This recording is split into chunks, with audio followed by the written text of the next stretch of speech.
Hello everyone, welcome back to Select IAS. दोस्तों, आज का हमारा टॉपिक है ग्लोबल हंगर इंडेक्स 2023। आज की वीडियो में हम डिस्कस करेंगे ग्लोबल हंगर इंडेक्स आपका न्यूज़ में क्यों है, इसे किसके द्वारा पब्लिश किया जाता है, इसमें इंडिया की क्या रैंक आई है, इंडिया के पड़ोसी देशों की क्या रैंक है, इंडिया की क्या स्थिति है और भारत सरकार का इस इंडेक्स को लेकर क्या विपत्ति है, भारत सरकार इस इंडेक्स की आलोचना क्यों कर रहा है। चलिए फिर शुरू करते हैं। आपको बता दें सबसे पहले कि ये इंडेक्स न्यूज़ में क्यों है। देखिए, वर्ल्ड वाइड और वेल्थ हंगर हिल्फ द्वारा संयुक्त रूप से जारी किए गए ग्लोबल हंगर इंडेक्स 2023 में भारत 125 देशों में से 111वें स्थान पर रहा है। यह भारत में भूखमरी के गंभीर स्तर को दर्शाता है, जबकि इस इंडेक्स में भारत के पड़ोसी देशों पाकिस्तान की 102 रैंक आई है, बांग्लादेश की 81 रैंक है, नेपाल की 69 रैंक है और श्रीलंका 60 रैंक पर है, जो कि इंडिया से एक बेटर स्कोर है। तो आप देख सकते हैं कि भारत के पड़ोसी देशों ने भी भारत से बेहतर स्थान हासिल किया है। चलिए समझते हैं what is the global hunger index. वैश्विक भूखमरी सूचकांक क्या है। देखिए, तो फ्रेंड्स, यहाँ पर आप देख सकते हैं ग्लोबल हंगर इंडेक्स एक पीयर रिव्यूड रिपोर्ट है जिसे कंसर्न वर्ल्ड वाइड और वेल्थ हंगर हिल्फ द्वारा वार्षिक आधार पर पब्लिश किया जाता है। ग्लोबल हंगर इंडेक्स एक ऐसा उपकरण है जिसे वैश्विक, क्षेत्रीय और राष्ट्रीय स्तर पर भूख को व्यापक रूप से मापने और ट्रैक करने के लिए डिज़ाइन किया गया है, जो समय के साथ भूख के कई आयामों को दर्शाता है। जीएचआई स्कोर की गणना भूख की गंभीरता को दर्शाते हुए 100 बिंदु पैमाने पर की जाती है, जिसमें 0 सबसे अच्छा स्कोर है और 100 सबसे खराब स्कोर को दर्शाता है। इसी के साथ आपको एक पॉइंट को याद रखना है कंसर्न वर्ल्ड वाइड और कंसर्न वर्ल्ड वाइड के बारे में। जैसा कि आप देख सकते हैं, कंसर्न वर्ल्ड वाइड एक इंटरनेशनल ह्यूमैनिटेरियन ऑर्गेनाइजेशन है जो विश्व के सबसे गरीब देशों में गरीबी और पीड़ा से निपटने के लिए समर्पित है।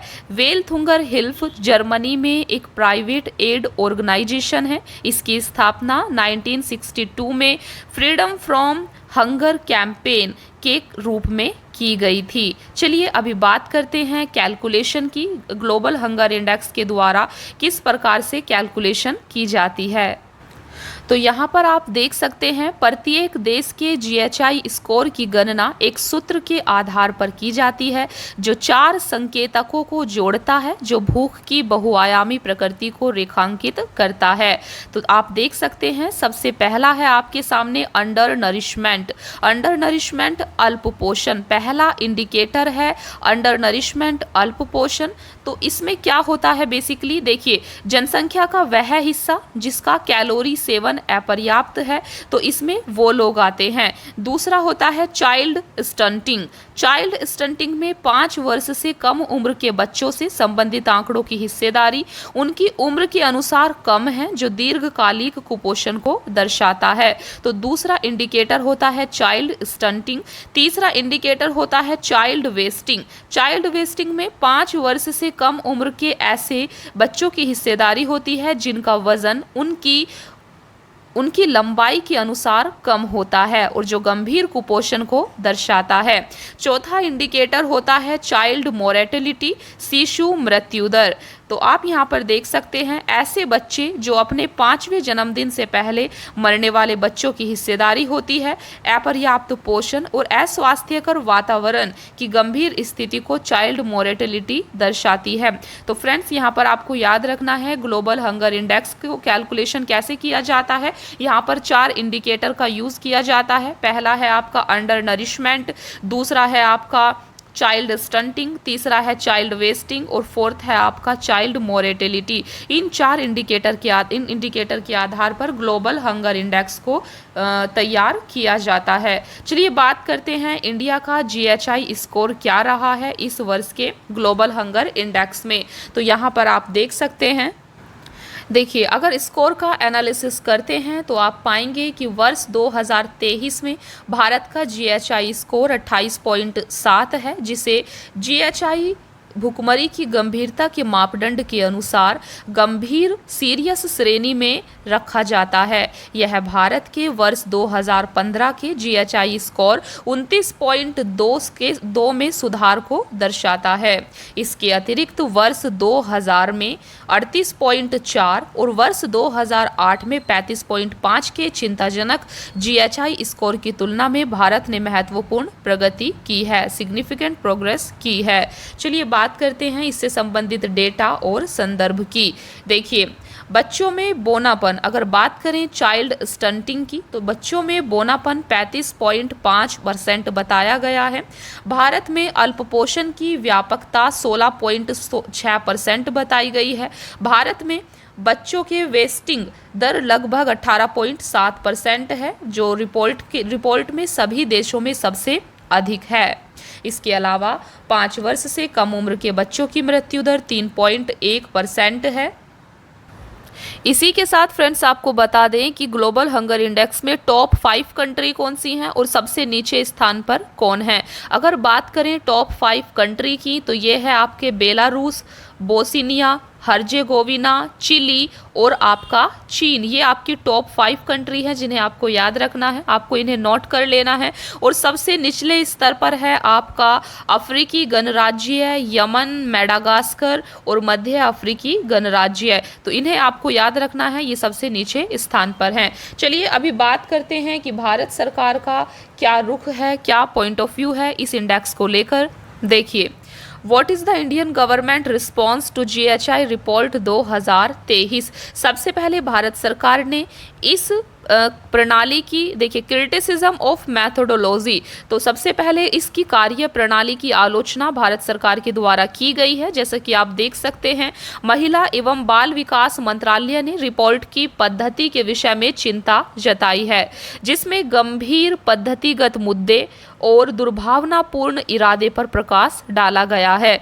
दूसरा, सरकार ने कहा है कि सरकार के पोषण ट्रैकर के डेटा से पता चलता है कि बच्चों में वेस्टिंग की दर 7.2% से कम है, जो जीएचआई के 18.7% की रिपोर्ट में दिए गए आंकड़ों के विपरीत है।